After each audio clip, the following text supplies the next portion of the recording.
बिना टेक्नोलॉजी के एग्रीकल्चर संभव नहीं है और ड्रोन टेक्नोलॉजी उसी का एक पार्ट है। ड्रोन टेक्नोलॉजी जो है वो भारत में बहुत सारे चीज़ों पे काम कर रही है, लेकिन एग्रीकल्चर के ऊपर जो काम कर रहे हैं वो बहुत ही इम्पॉर्टेंट है हमारे देश के विस्तार के लिए। ड्रोन टेक्नोलॉजी एक नई टेक्नोलॉजी है। अभी तक जो भी हम लोग पढ़ाई करते थे, टेक्नोलॉजी अलग उनकी पढ़ाई होती थी, एग्रीकल्चर की पढ़ाई अलग होती थी। अब जो है दोनों एक दूसरे के पूरक हैं। विश्वविद्यालय में जो कोर्स जो पढ़ाए जाते हैं, आईसीआर विश्वविद्यालय जो आईसीआर है, Indian council of agriculture research के तहत जो भी हमारे जो कोर्स करिकुलम है उसको फॉलो करते हुए हम उसको कोर्स को पढ़ाते हैं। भारत एक कृषि प्रधान देश है और यहाँ आधे से ज्यादा आबादी कृषि कार्य पर ही निर्भर है। कृषि क्षेत्र में आधुनिकीकरण समृद्धि के दृष्टिकोण से देखें तो देश के समृद्धि में काफी अहम भूमिका निभाएगा। इस वक्त मैं मौजूद हूँ आईसेक्ट विश्वविद्यालय के तरबा खरबा स्थित मुख्य कैंपस सभागार में। अगर मैं यहाँ अपनी तस्वीरों के माध्यम से दिखाऊं तो यहाँ पर बड़े पैमाने पर एग्रीकल्चर विभाग की ओर से खेती किया गया है और यहाँ 3 दिवसीय कार्यशाला का आयोजन किया गया था, जिसमें ड्रोन टेक्नोलॉजी के माध्यम से कृषि कार्य में होने वाले जो उन्नत तकनीक का विकास है उसके बारे में बताया जा रहा है। तो आइए सीधे हम जुड़ते हैं यहाँ के डीन से और जानने की कोशिश करते हैं कि दरअसल आईसेक्ट विश्वविद्यालय में चलने वाला कृषि क्षेत्र के जो कोर्स हैं वो किस मायने में अहम है और ख़ास है। सर, आपका मेरे चैनल में बहुत बहुत स्वागत है। सबसे तो पहले ये बताइए कि आईसेक्ट विश्वविद्यालय में जो अभी कृषि क्षेत्र में जो कोर्सेज चल रहे हैं, खास करके बीएससी एग्रीकल्चर और एमएससी एग्रीकल्चर, इसमें क्या कुछ नई चीज़ें कर रहे हैं? कार्यशाला का भी आयोजन आपने किया है, वो किस पॉइंट पे किया है ये बताइए। देखिए समीम जी, आपका बहुत बहुत धन्यवाद इस विश्वविद्यालय में। और अभी हमारे यहाँ ये जो आप देखें हैं, ये अभी यहाँ पे आलू की खेती हुई है और सबसे बड़ी बात है कि यहाँ जो हमारा जो इन्वायरमेंटल है ये बहुत अनुकूल है और यहाँ पे किसान 2 फसल ले लेता है आलू का।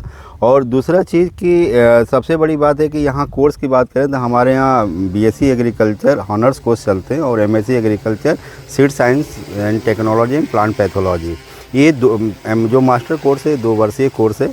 और ये जो हमारे विश्वविद्यालय में जो कोर्स जो पढ़ाए जाते हैं, आईसीआर विश्वविद्यालय जो आईसीआर है, Indian council of agriculture research के तहत जो भी हमारे जो कोर्स करिकुलम है उसको फॉलो करते हुए हम उसको कोर्स को पढ़ाते हैं। और इसमें क्या है कि ड्रोन टेक्नोलॉजी अभी नेक्स्ट जो ग्रीन रेवोल्यूशंस की तरफ या ग्रीन रेवोल्यूशन की तकनीकियों में आपका प्रोडक्शन का बढ़ावा देने के लिए एक बहुत बड़ा कारगर साबित हो सकती है। इसीलिए हम ये झारखंड में ये पूरे और सारे भी विश्वविद्यालय, लेकिन ये हम अपना झारखंड में ये प्रथम बार यहाँ पे बड़े पैमाने पे 3 दिवसीय कार्यशाला का हम और हमारे विश्वविद्यालय के वीसी सर और रजिस्ट्रार सर के मार्गदर्शन में इसका आयोजन हमारी टीम ने और हम लोगों ने किया था। इसमें टेक्नो ग्राउंड की भी टीम आई थी और जो इसमें 3 दिवसीय कार्यशाला चला। तो मैं अपने दर्शकों के लिए बता दूं कि आईसेक्ट विश्वविद्यालय में 3 दिवसीय कार्यशाला का आयोजन किया गया था, जैसा कि मैंने पहले भी बताया। तो यहाँ पर ड्रोन टेक्नोलॉजी को समझाने के लिए जो यहाँ पे शामिल हुए थे शोधार्थी, विद्यार्थी और किसान, उनको समझाने के लिए ड्रोन टेक्नोलॉजी के जो विशेषज्ञ थे वो भी आए हुए हैं। हम उनसे भी जुड़ेंगे और जानने की कोशिश करेंगे कि दरअसल ड्रोन टेक्नोलॉजी अभी के ज़माने में कृषि क्षेत्र में कितना महत्वपूर्ण है और ये काम कैसे करता है। तो चलिए सीधे हम उनसे मुलाकात करते हैं और जानने की कोशिश करते हैं। आपका बहुत बहुत स्वागत है। और आप ड्रोन टेक्नोलॉजी के विशेषज्ञ माने जाते हैं और आईसेक्ट विश्वविद्यालय में आप आए भी हैं, कार्यशाला में भाग लिए। लेकिन मैं उसके इतर मैं ये आपसे जानना चाहता हूँ कि ड्रोन टेक्नोलॉजी संक्षेप में अगर हमारे दर्शकों को आप बता पाएँ क्या है, फिर इसके हम मायने भी समझें। एक्चुअली ड्रोन टेक्नोलॉजी जो है वो भारत में बहुत आप सारे, इधर आएंगे थोड़ा सा, हम लोग चलते भी रहेंगे जी। हाँ, ड्रोन टेक्नोलॉजी जो है वो भारत में बहुत सारे चीज़ों पे काम कर रही है। डिफेंस के ऊपर काम कर रही है, खेती के ऊपर काम कर रही है, लॉजिस्टिक्स के ऊपर काम कर रही है, टैक्सी के ऊपर काम कर रही है। लेकिन एग्रीकल्चर के ऊपर जो काम कर रहे हैं वो बहुत ही इम्पॉर्टेंट है हमारे देश के विस्तार के लिए या विकास के लिए, क्योंकि हमारे देश में कृषि जो है वो सबसे प्रधान चीज़ है, जैसे आपने ऑलरेडी पहले बता चुके हैं आप कि यहाँ पे 70 से 80% आबादी जो है वो खेती के ऊपर डिपेंड करती है। तो इसमें अगर हम कुछ कर पाते हैं तो ये हमारे लिए बहुत इम्पॉर्टेंट है। अच्छा, एक जो चीज़ हम समझना चाहेंगे आपसे कि ड्रोन टेक्नोलॉजी की आप बात कर रहे हैं, तो ड्रोन टेक्नोलॉजी के माध्यम से हम क्या कर सकते हैं? एक तो आप बता रहे थे कि हम कीटनाशक दवाइयों का जो छिड़काव है वो सिस्टमेटिक ढंग से कर सकते हैं, लेकिन जो खास करके झारखंड के किसान हैं, हम उनके नज़रिए से समझना चाहेंगे कि अगर वो ड्रोन टेक्नोलॉजी का इस्तेमाल करते हैं तो सबसे दो बातें हमें बताइए। एक तो उनके पास एरिया कितना होना चाहिए, हाँ, और दूसरा कि उसका जो हाइट होता है खास करके ड्रोन का वो कितना लेवल उसका होना चाहिए, अगर हमारे किसानों को आपने बहुत अच्छा 2 प्रश्न पूछे आपने। मैं वो एक एक करके आपको दोनों प्रश्नों के उत्तर बताता हूँ। एक आपने कहा कि किसान इस व्यवस्था का फ़ायदा या लाभ कैसे ले सकते हैं, क्योंकि हम ड्रोन बेचने और ख़रीदने में नहीं हैं, हम ड्रोन की सर्विस प्रोवाइड करते हैं भारत के किसानों को। वो झारखंड, बिहार सब जगह पे हम काम कर रहे हैं।